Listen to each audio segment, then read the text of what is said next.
We're so glad that you're here to join us. And Cheryl, I was kind of looking at the topics that we're going to talk about today, and my notes say it's raining animals. And I said, Lord, what is Cheryl Weber doing now? I have no idea. Am I supposed to say something about that? I would really like it.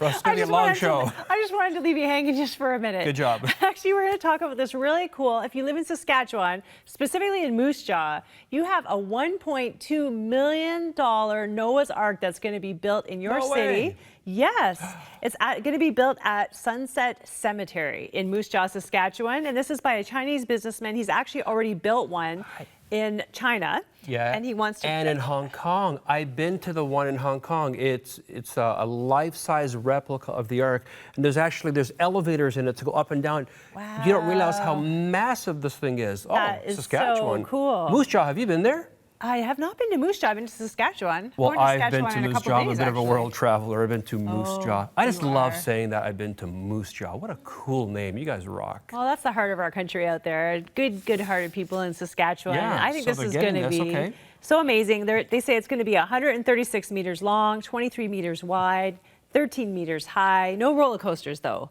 So even though it's a theme park, it's just kind of a walk through. Kind of like you did in Hong Kong, experience it. And actually, you know, there's other ones. A Dutch carpenter had built one that can carry up to 5,000 people, and I think it actually floats. Is the idea? No You way. could actually maybe go for a cruise on Noah's Ark. I don't know if it's that beautiful. And then there's the Creation Museum one as well that's going to be opened. That opened this year in Kentucky. So this Noah's Ark thing, it's all part of bringing the Bible alive. Yeah. I think it's a cool thing. I mean, I think it's cool out in Kentucky. I think it's even cooler. There's one in Moosejaw. You know what, though? Seriously, though, what's awesome about it is you really begin to understand Noah's faith. You know, God didn't say, like, build me a little fishing boat or build me something small. These people hadn't seen rain before. They had no idea what was coming.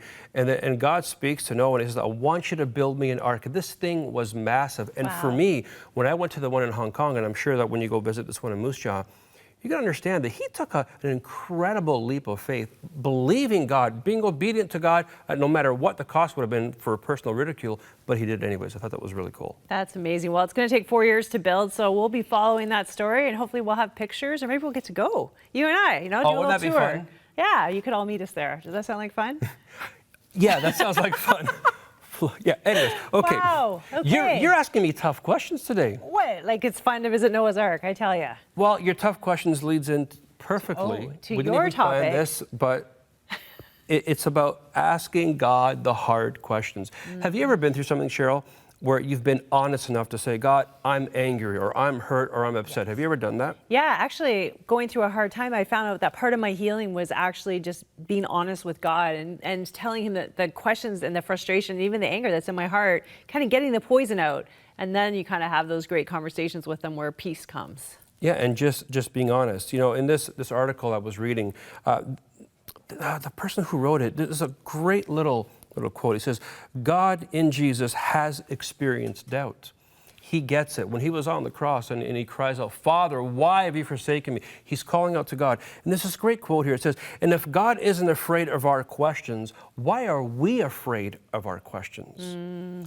You know, I think God is so much bigger than our doubt. And one thing the article said that was kind of cool is that our doubt, if done properly, if you really ask out of a good place, that doubt will actually take you on a journey to get closer to God. And as you get closer to God, I believe that you'll experience his love over and over again. Yeah, so we're advocating for honesty in your relationship with God. And then you have those great stories that we tell here every day on the program where God gives you perspective about the tough things in your life.